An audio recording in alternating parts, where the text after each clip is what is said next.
시편 115편 1절부터 18절까지의 말씀입니다. 시편 115편 1절 말씀.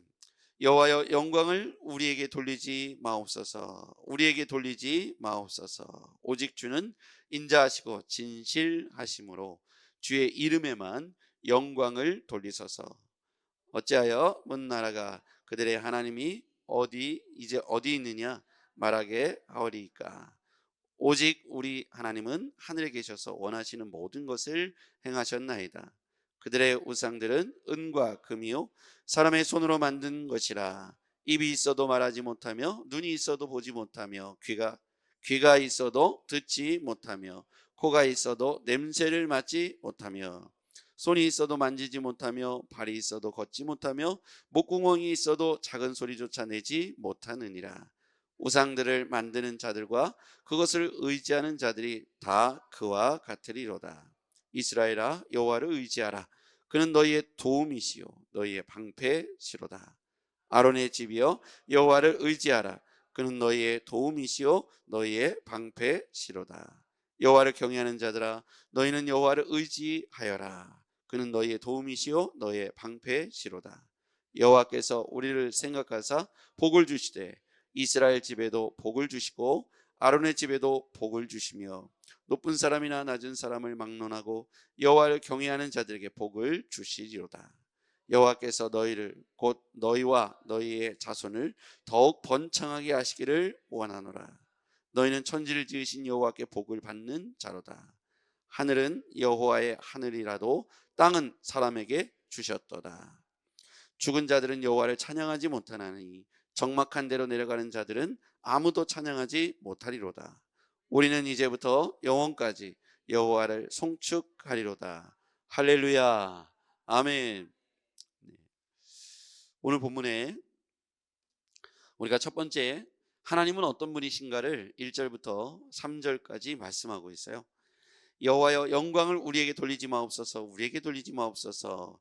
오직 주는 인자하시고 진실하심으로 주의 이름에만 영광을 돌리소서. 그러니까 주의 이름은, 여호와 하나님의 이름은 오직 주는 인자하시고 진실하시다. 거기 한번 동그라미 쳐볼까요? 오직 주는 첫 번째는 인자하시고 헤세드죠. 구약의 예수님 하나님에 대해서 소개할 때 인자라는 단어를 많이 나옵니다. 하나님은 인자하시다. 헤세드, 참기를 오래 참으시고 또 신실하신 분이시고 진실하신 분이시고 성실하신 분이시다. 그러니까 하나님의 속성, 성품을 이야기할 때 인자와 진실로 하나님의 이름을 소개하고 있습니다. 사람들이 그럼에도 불구하고 2절에 보니까 어찌하여 먼 나라가 그들의 하나님이 이제 어디 있느냐 말하리까. 오직 우리 하나님은 하늘에 계셔서 원하시는 모든 것을 행하셨나이다. 하나님은 어떤 분이시냐면 거기다가 원하시는 모든 것을 행하실 수 있는 분이시다. 사람들이 어디 있느냐 이렇게 질문할 때 2절에 보니까 그들의 하나님이 이제 어디 있느냐 말하게 하리까. 하나님이 어디 있냐고 말할 때 하나님의 존재, 하나님의 살아계심, 하나님의 지금도 역사하심을 인정하지 않을 때 하나님이 어디 있어? 이렇게 말하는 거죠. 사람들이 야, 하나님이 어디 있어? 이렇게 말할 때 하나님의 실존, 존재를 인정하지 않을 때 그와 같이 말을 합니다. 하나님은 모든 것을 원하시는 대로 행하실 수 있는 전능하신 분이시다. 2절과 3절이 하나님에 대해서 질문과 답을 해주고 있죠. 안 믿는 사람들 또 혹은 믿음이 연약한 사람들이 하나님이 어디 있습니까? 하나님이 있기나 있는 겁니까? 이렇게 질문할 때 하나님은 원하시는 모든 것을 하실 수 있는 분이시다. 그래서 오늘 저는 1, 2, 3절의 말씀을 읽으면서 하나님은 지금도 살아계신, 스스로 살아계시며 스스로를 창조하시고 또 스스로 존재하시는 하나님이시다. 이렇게 하나님을 소개하고 있는 것이죠. 그러면서 4절부터는 4, 5, 6, 7, 8은 우상에 관한 이야기를 하고 있습니다. 그들의 우상들은 은과 금이죠. 은과 금. 화려하죠. 은과 금을 왜 칠해 놓을까요? 주목받기 위해서죠. 왜 주목받아야 할까요? 살아있지 않으니까. 하나님은 조금 전에 말씀하신 대로 스스로 존재하시고 지금도 살아계셔서 원하시는 모든 것을 행하실 수 있는 분이시다. 아무리 사람들이 하나님이 어디 있어라고 질문한다 할지라도 하나님은 스스로 존재하시고 지금도 살아계시는데 우상들은 은과 금으로 치장을 했습니다. 그리고 두 번째 특징이니까 사람이 손으로 만든 것이라. 거기다 한번 우상들에 대해 설명하고 있죠. 우상은 은과 금으로 되어 있고 사람의 손으로 만든 것, 이렇게 되어 있습니다. 사람의 손으로 만든 것, 이게 우상인데요. 그러면 그 사람의 손은 누가 창조했을까요? 하나님이시잖아요. 그렇죠? 하나님께서 사람의 손과 발을 창조해 주셨고 인생을 하나님께서 만드신 작품인데, 사람들이 은과 금으로 녹여서 혹은 깎아서 부어서 만들어 놓은 것이 바로 우상이죠. 우상의 연약함, 무가치함을 그 뒤에 5절부터 이렇게 소개합니다. 입이 있어도 말을 못해요. 입. 그 다음에 눈이 있어도 보지 못합니다. 눈.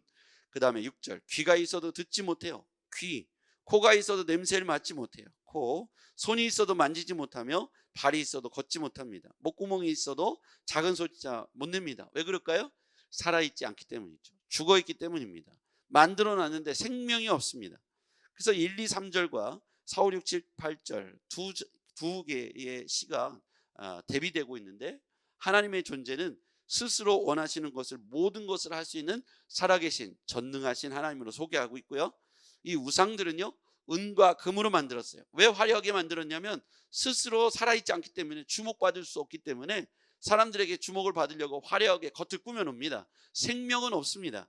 그래서 사람의 손으로 만들어놨기 때문에 입, 눈, 귀, 코, 손, 발, 목구멍이 있어도 전혀 움직일 수 없습니다. 왜요? 죽어있기 때문이죠. 그런데 8절 같이 읽어보겠습니다. 시작. 우상들을 만드는 자들과 그것을 의지하는 자들이 다 그와 같을 것이다. 자, 그와 같다는 것은 뭐냐면 입이 있어도 말을 못해요. 눈이 있어도, 귀가 있어도, 코가 있어도, 손이 있어도, 발이 있어도, 목구멍이 있어도 그래도 움직일 수 없다는 거예요. 왜 그렇습니까? 죽어있기 때문이죠. 살아있지 않기 때문입니다. 그런데 그 우상들을 만들어 놓은 사람이나 그것을 의지하는 사람들이 다 죽어있다는 거예요. 대비되죠? 하나님은 어떤 분이십니까? 영광 받으시기에 합당하신 이름을 갖고 계신데, 그 하나님은 인자와 진실을 갖고 계시죠. 인자와 진실을 갖고 계십니다. 그래서 그분은 거짓이 없고 마음이 변덕이 없습니다.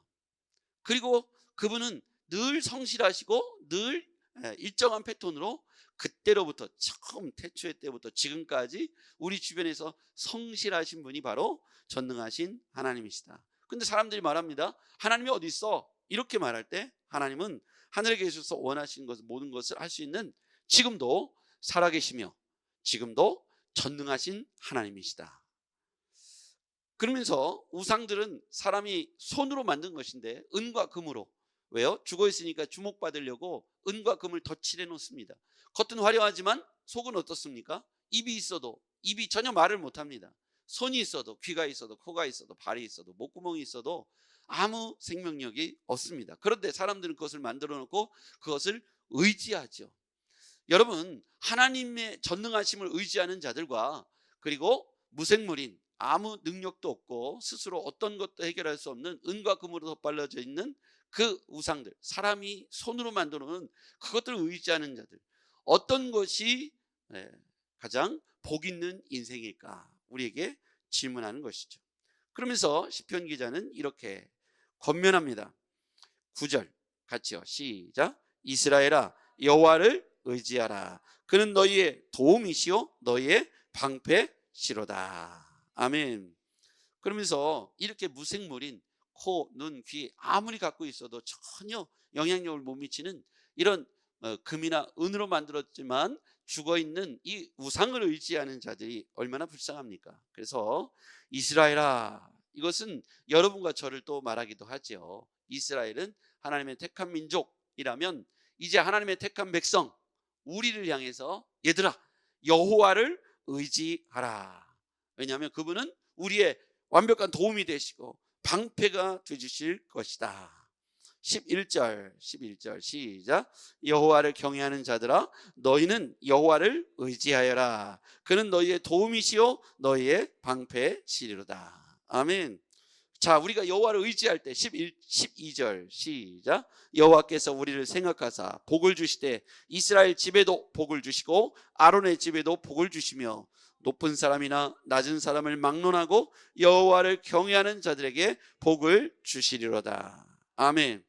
뿐만 아니라 14절 보니 여호와께서 너희를 곧 너희와 너희의 자손을 더욱 번창하게 하시기를 원하노라. 너희는 천지를 지으신 여호와께 복을 받는 자로다.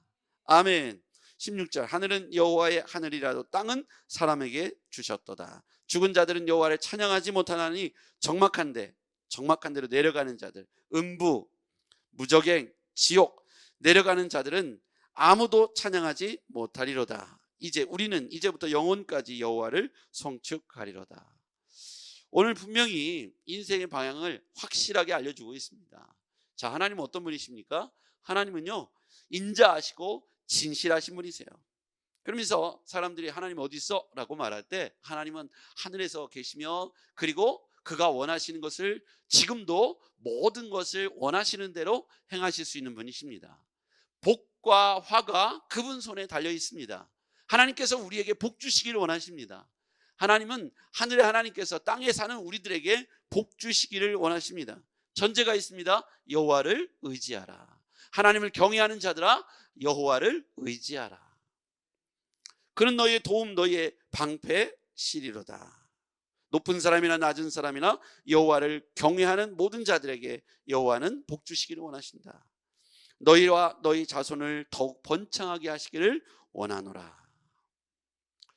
여러분, 우리가 인생의 방향을 오늘 이 말씀을 통해서 정확하게 정할 수 있습니다. 누구를 의지해야 됩니까? 여호와 하나님을 의지해야 합니다. 사람을 의지하면 그 끝이 불행할 수밖에 없습니다. 사람을 신뢰할 수 있습니까? 사람을 의지할 수 있습니까? 의지가 뭡니까? 예를 들자면 저한테 지팡이가 하나 있어요. 제가 지팡이가 있는데 오른쪽 다리를 완전히 못 써요. 그럼 저는 이 오른손에 들려있는 이 오른 지팡이를 의지할 수밖에 없죠. 제가 불안전하게 서 있다가도 한쪽 손으로 지팡이를 잡고 있으면 이것에 힘이 들어가고 완벽하게 이 지팡이를 의지하는 거죠. 의지하기 때문에 제가 서 있는 겁니다. 여러분, 우리가 하나님을 신뢰하지 못한다면 의지할 수 있을까요? 신뢰하니까 의지하는 거죠. 전적으로 하나님을 의지한다는 표현은 하나님을 신뢰한다는 것이 전제되어야 합니다. 하나님을 믿지 못하는데 어떻게 내 인생을 의지할 수 있겠습니까? 여러분, 우리의 남겨진 인생을 온전히 그분을 의지하며 사시기를 바랍니다. 우리가 이제 나이가 어렸을 때는 부모가 자식을 걱정하고, 나이가 점점 먹어가면 자식이 부모를 걱정하지요. 그러면서 자연스럽게 어르신들이 되고 할아버지 할머니가 되면 자식을 의지하게 됩니다. 근데 그 자식을 의지하다가 배신감을 느낄 때가 언제냐면 아들이 며느리 편 들고 아들이 아버지 편이나 엄마 편을 안 들 때 내가 누구를 의지하고 살아야 되나? 내가 남편을 의지하고 살았는데 남편이 내 편이 아니라 네 편인 것 같고 막 이렇게 느낄 때 의지가 무너지는 거죠. 사람은 친구를 믿다가도 의지하다가도 그 친구가 배신할 수도 있어요. 잘 아는 지인을 의지했는데 이 지인이 나를 배신할 수도 있습니다. 왜 우리 드라마나 이렇게 사람들 이렇게 내용을 딱 보다 보면 항상 가장 믿는 친구에게 뭘 잃어버렸다, 사기를 당했다 이런 얘기 많이 듣습니다. 자기 남편이나 자기 자식이나 자기 아내나 누구든 평생 의지할 대상은 아니더라는 것이죠. 왜냐하면 사람은 스스로를 지킬 수 없기 때문입니다.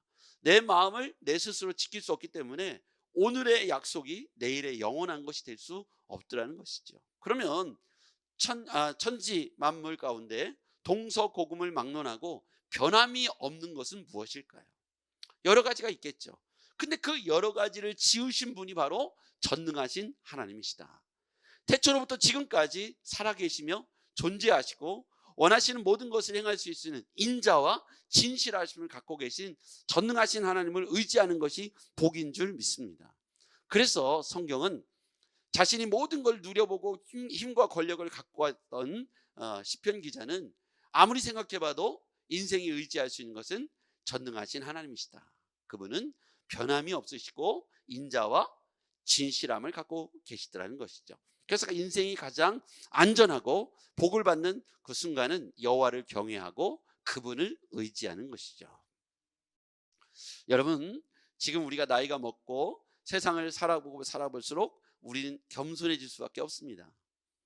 젊어서는 내가 뭐든지 할 수 있을 것 같고 내 힘과 능력이 모든 걸 해낼 수 있을 것 같지만 시간이 지나면서 내 힘과 능력으로 되지 않는 것을 많이 경험하게 되고 깨닫게 되고 인간은 스스로 자신을 부정하면서 스스로의 능력을 겸손한 가운데 하나님 앞에 굴복하게 되죠. 세상에 돈이면 다 될 것 같아서 젊은 날 우리가 뛰어가지만 그 돈으로 해결되지 않는 많은 문제들을 나이 먹으면서 점점 만나게 돼요. 뭐 건강일 수도 있고 사람의 마음일 수도 있고 세상의 이치가 내 힘과 내 돈으로 다 되지 않는다는 거예요. 부와 능력으로 모든 걸 다 해결할 수 있다면 경제계의 가장 우두머리들, 정치계의 우두머리들 행복하고 뭔가 다 이루어야겠죠. 그러나 그들의 말로가 행복하지 않는 걸 보면 너무 많이 탐내는 것도 탐심에서 비롯된 것이니 그들의 말로가 행복해 보이지는 않더라고요. 그러면서 우리가 점점 깨닫는 것은 하나님 앞에 모든 만물은 굴복하고 여호와를 경외하는 것이 복인 줄 믿습니다. 많이 배우면 배울수록 자신이 부족함을 깨닫게 되는 것이 겸손이죠. 알면 알수록 부족함을 깨닫는 것이 겸손이더라고요. 저도 신학 학부를 할 때 교수님들이 이런 말씀하시더라고요. 신학 학부에 1학년 20살이죠. 1학년 들어오면 목사님이래요. 다 목사님같이 거룩하대요. 그러면서 2학년 되면 갑자기 전도사님으로 좀 떨어진대요. 3학년 되면 집사님이 된대요. 4학년이 되면 이제 막 신자가 되는 평신도가 된대요. 그게 무슨 얘기냐면 처음에는 모든 것을 다 할 수 있을 것 같고 막 의기가 충만하고 모든 걸 다 아는 것처럼 그렇게 충만합니다. 근데 가면 갈수록 내가 아는 게 별로 없구나. 겸손해진다는 거예요. 저도 그렇더라고요. 대학원까지 해보고 나니까 내가 모르는 게 많구나. 이걸 점점 배우게 되더라고요. 책을 읽으면 읽을수록 공부를 하면 할수록 내가 많은 걸 아는 게 아니라 내가 아는 게 별로 없다는 사실을 점점 깨닫게 되더라고요. 여러분 우리가 인생을 살아가면서 많은 연조와 시간들을 경험들을 갖다 보면 내가 할 수 없는 게 많구나. 내가 참 미약한 존재이구나. 아프면 아플수록 나이가 먹으면 먹을수록 많이 아프게 되는데 인생이 별거 아니구나. 이걸 깨닫는 나이가 점점 이제 인생이 덧없음을 깨달아가는 나이들이 노년이 되더라고요. 우리는 그럴수록 우리가 젊은 날에 지혜롭고 깨달음이 있는 사람들은 여호와를 굳건하게 의지하는 사람들은 평생 주님과 동행하는 그런 교만이 없고 겸손한 인생이 될 줄 믿습니다. 하나님께서 그런 사람을 통해서 오늘 이 시대에 복을 주시기를 간절히 원합니다. 기도하겠습니다. 전능하신 아버지 하나님, 오늘 우리가 인생을 살아가면서 깨닫는 지혜는 지금도 인자하시고 진실하신 하나님을 더욱 의지하는 것임을 깨닫습니다. 여호와를 의지하라는 오늘의 말씀을 우리가 다시 한번 되새기게 하여 주시옵소서. 오늘 하루도 복 주시고 우리와 동행하시는 그 예수와 함께 그 하나님과 함께 하루의 인생을 살아가게 하옵소서. 우리의 도움 되시고 방패가 되시는 예수 그리스도의 이름으로 기도하옵나이다. 아멘.